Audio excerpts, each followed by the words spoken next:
Hello everyone and welcome back to another AFK journey video. In this video I wanted to talk about some key tips for day one of starting the new season, because I've played a bit on the Pioneer server and there are a couple of new things which will help you level up your heroes a little bit faster.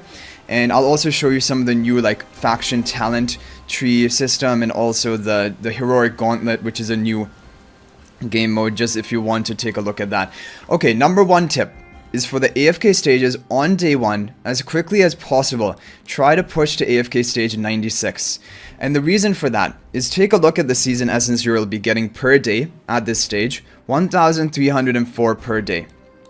If we take a look, even let's say 20 levels lower than that, where I'm at right now, 1,242 essence per day. That is a big jump. That's a 60 increase in just 20 stages. And so basically up until reaching AFK stage 96, you're going to be getting a rapid increase in your season essence. But from that point on, it is going to stabilize, and as you see, you're going to be gaining increases of 2 essence per day every 5 stages, or 3, which is basically kind of what it is at the higher levels of AFK stages. So big jump by getting to 96 AFK stage, and then after that the progression will slow down, so you could even stop at 96 for the first day, use your instant AFK attempts. And also a tip for people, if you want to try to compete for Dream Realm rankings and eventually Supreme Arena, in the new season your resonating level will matter a lot. And so I recommend using as many instant AFK attempts as you have, even the paid ones with diamonds. It will be worth it in the long run, and it will allow you to compete in these different modes. Another amazing thing, which we didn't have in the Song of Strife season, there are these season growth trials. If you look at the top, you get a lot of rewards, but even more importantly than that, look at these growth system rewards. You get EXP manuals for leveling up your heroes, and you get a huge amount of season essence depending on how far up you've leveled up your heroes.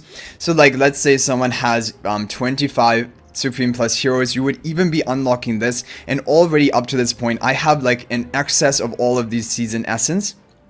I don't have enough of the season manuals to even level up my heroes.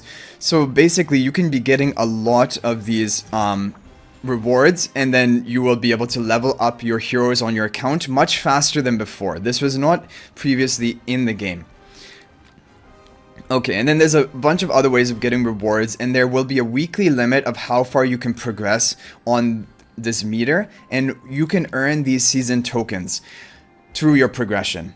And with season tokens, you will be able to go to the season milestone store, or well, this is the season milestones, but there's also an Emporium here, and you can purchase things with these season tokens.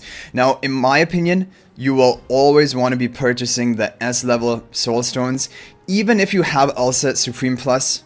If you're interested in taking her to Paragon, then this will be valuable for you.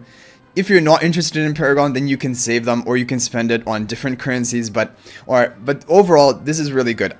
In my opinion, I would not be buying this thing, because I know it can freely, with one hit you can level up from 20 to 25 exclusive equipment. But look, it's 48,000.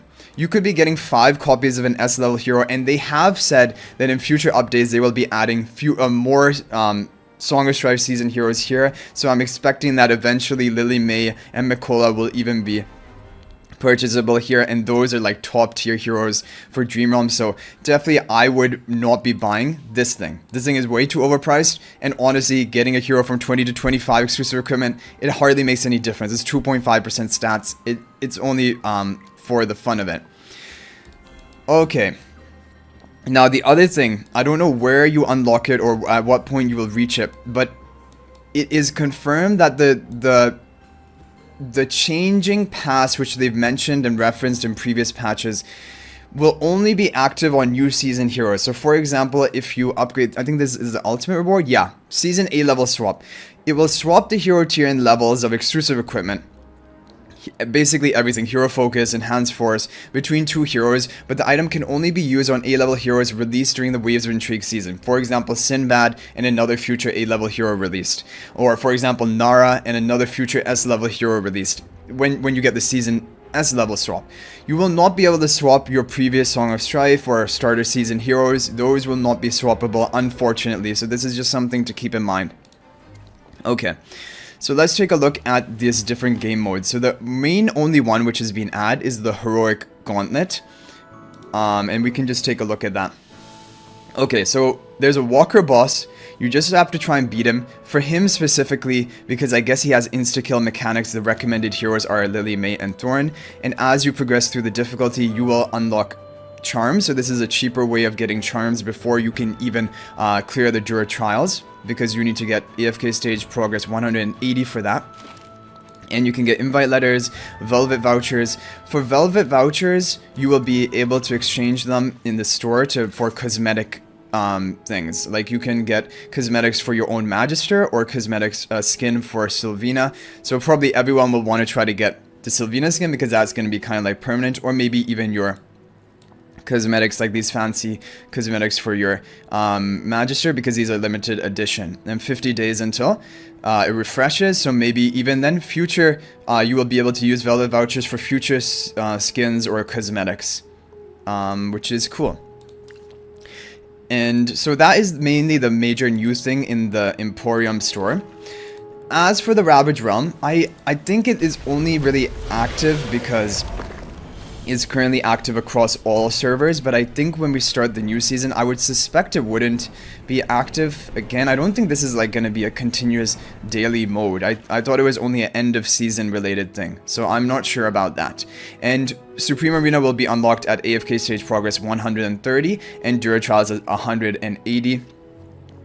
In Supreme Arena, your resonating level in the early like month or 2 months of the new season, the resonating level will determine pretty much everything, because that will, like, the people who have 10 or 20 levels higher than you, they're going to be dominating you even if you have an overall better built up team. And that is why pushing for that 96 progress of AFK stage, or even pushing further than that, is going to be important on the day one. And then always using your instant AFK attempts and all the paid attempts so that you can keep up with the levels. The only other major way of getting like season essence and EXP, I think, will be the noble path. The noble path, I mean, for people who want to be really competitive in Dream Realm and Supreme Arena, the noble path is kind of almost always a must buy. But maybe with this new addition of season growth trials, to get a lot more season essence and training manuals, and it will stop at 25 Supreme Plus Heroes. So you do not need to get, for example, 50 Supreme Plus Heroes to get all the rewards. We've already completed the growth system just by getting 25 Heroes to Supreme Plus. And the lower tiers, I think, were 20 to Legendary Plus, 20 to Mythic Plus. So those are some things you can try to target. But if you have 25 at Supreme Plus, you're already going to get a bunch of training manuals and season essence. Because, like, just look at how much we have right now. Training manuals are going to be the limited thing. Because if we take a look how much season essence we have and how few season manuals we have. That is going to be the thing which will delay your progress early on. For the daily quest, they mentioned you're going to get season manuals, as you can see here. But again, with this thing, and also claiming these season essences, these are going to be based, maybe the season manuals are not, but definitely the season essence is based on your current level of AFK stage progress. So claim these daily quests, at least for the season essence, when you have pushed the highest AFK stage you can, or at least until AFK stage 96, and then you can claim them. Because from that point on, you're going to get very minor increases in your season essence rewards, but you do get some, and even minor increases in season EXP, as you can tell, like just like 10 or 20 EXP per hour. Okay, so that is a lot of the new content covered and what to aim for on day one. They also mentioned that they're going to slowly be releasing the story, so it won't be like you have to rush through many different new maps from day one, which is the good thing. And as always, you want to try to clear the different crimson treasures and all of the different enemies on the battlefield, because that will give you more season essence and training manuals to level up a little bit faster. Okay, let's talk about the faction talents. So faction talents, you're going to have for each of your 5 different factions, and in 3 different game modes as of right now. These will be activatable, or you will gain the benefit of them. One is Supreme Arena, which is really important, and honestly, I think that is going to make it that people are going to go for factional based teams, because to activate these tiles, you're going to need to have 4 of a same faction deployed. So for example, to activate the Graveborn tile, which is at the start of the battle, the prime carrier selects another ally in the rearmost position as the sacrifice. The sacrifice loses up to 5% of their current HP every second and heals the prime carrier for an amount equal to 100% of the lost HP. So this basically effect will only apply if you have 4 of a faction deployed. And so because it's activatable in Supreme Arena, I think already people are running Mauler teams. Maybe now they'll do one Wilder team and then have one like Graveborn team, for example.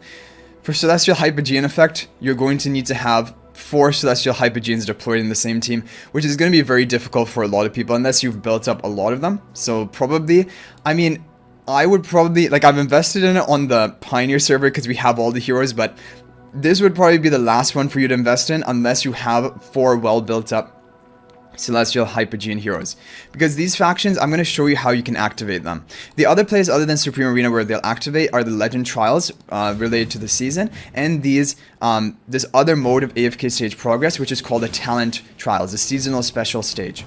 So here, as you can tell, we do not have any of the effects because we do not have 4 heroes deployed of one faction. Now, if I switch it up and I have, for example, 4 Graveborn heroes deployed, and Celestial Hypogeans will not count. Normally for factional like synergy, they do count and they will still count, but for the tile, it will only come into effect when you have 4 of that faction deployed. And because this is in Supreme Arena, I think that people are going to go for factional based teams. And then for your final hero, you just put, like, maybe you put the Sylvine in the back here, and then you can use any other hero you want. So this is going to incentivize you to go for more of faction specific teams. Also, just looking at the faction talent tree. The way to upgrade your faction talent tree is through AFK stage progress. On different stages, you will unlock talent orbs. It's showing the diamond icon here, but don't mind that. This should be a talent orb icon, and you get 35 talent orbs to upgrade the level of these. Because if we take a look at this Celestial Hypogean, this is the prime carrier skill. This is going to give stat increases for your various heroes which are going to be deployed. We can't read all the text here. Faction talent is featured in select game modes during the battle preparation. Yeah, so the team stat boost will only apply based on the wording here. When you activate talents for Lightbearers, Maulers, will boost your team stats and activate a talent buff tile on the battlefield. Deploying 4, so this feature allows you to deploy 4. And then you will activate the talent. I think, for example, like these talents, these stats will only actually be applicable when you have 4 of the same faction deployed. I don't think that these are going to be permanent stats on, for example, all of your Celestial Hypogean heroes. I think these will only come into play when 4 are in the field. So, yeah. And when we're talking, like, about AFK stages, I just don't know. Like, running the Wilder type teams, Iron Arden, maybe Damien. Damien, some other Wilder hero. Maybe that could be a decent AFK stage pushing team. The problem is, usually you don't run 4 of the same faction. Definitely like the Freestro, Scarlita, Rainier type teams could be fine for AFK stages. Graveborns, do people even... I don't think Graveborn is that commonly used for pushing. Maybe Mauler team for pushing. But like in the higher AFK stages, I guess Smokey, yeah. Smokey, Brutus, Coco, OD, something like that. So if I had to give like a recommendation, I'd probably focus on Wilder and Mauler talents, because this will probably help you with the AFK stages, and also for the Supreme Arena, you're probably going to have one good Wilder team, one good Mauler team. Let's just take a look. I want to see the seasonal skill of some of these heroes. I didn't look at all of them. They don't have it shown right now. Are they not going to... Maybe they don't even have a seasonal skill because we have faction talent thing instead. I don't know. But... yeah, these are the buff tiles and the team buffs, but I think it is only when you have 4 deployed that you will get these team buffs. So that's the thing to keep in mind. So upgrade the tree where you're likely to be playing for of that faction team in Supreme Arena in AFK stages. So I would definitely recommend Wilders and Maulers because you're probably going to do that. Honestly, for Lightbearers, AFK stages probably not, and for Supreme Arena, a full 4-man Lightbearer team is not super strong because they're just not good enough overall Lightbearer heroes that you would want to be running 4 of them generally. If you're an earlier stage, then yeah, but maybe with Sinbad. People have said Sinbad is really strong. But anyway, guys, hopefully this gave you a decent idea of some of the intro to the new season and what to expect. The most important takeaway, in my opinion, is just get to 96 AFK stage progress, and only after that use your instant AFK attempts, claim your daily quest rewards, and then play daily, and then just try to push as far as you can, because this is how you're going to get the level advantage for Dream Realm and Supreme Arena. And for your faction talents, level up most likely Wilders and Maulers, because you're going to be limited on what you can level up. Maybe at the end you're going to, like, with enough AFK stage progress, you'll be able to level up everything. But look, there are many stages for everything, and I'm expecting that once you get like huge buffs on these teams, these are just going to be the optimal teams to run in Supreme Arena. Like, because the fact that this is applying to Supreme Arena is pretty crazy. Definitely you can put together some great Wilder teams in Supreme Arena, like, because you have Granny, Haywin, Damien, Lily May, Iron. You have a lot of great Wilder heroes, even Mauler teams. People already are running Mauler teams in Supreme Arena, so I would definitely recommend going for Mauler faction tree, and now even Graveborn tree, because you're going to have then leftover Sylvina, Carolina, Igor, Thorin, if you've built up Ludovic, or even if not, just 4 of a kind, and you're going to have those talents. I think the Celestial Hypogeans, maybe you just slot them into your other team of 4, because the thing is, to put together a team of 4 Celestial Hypogeans is very difficult.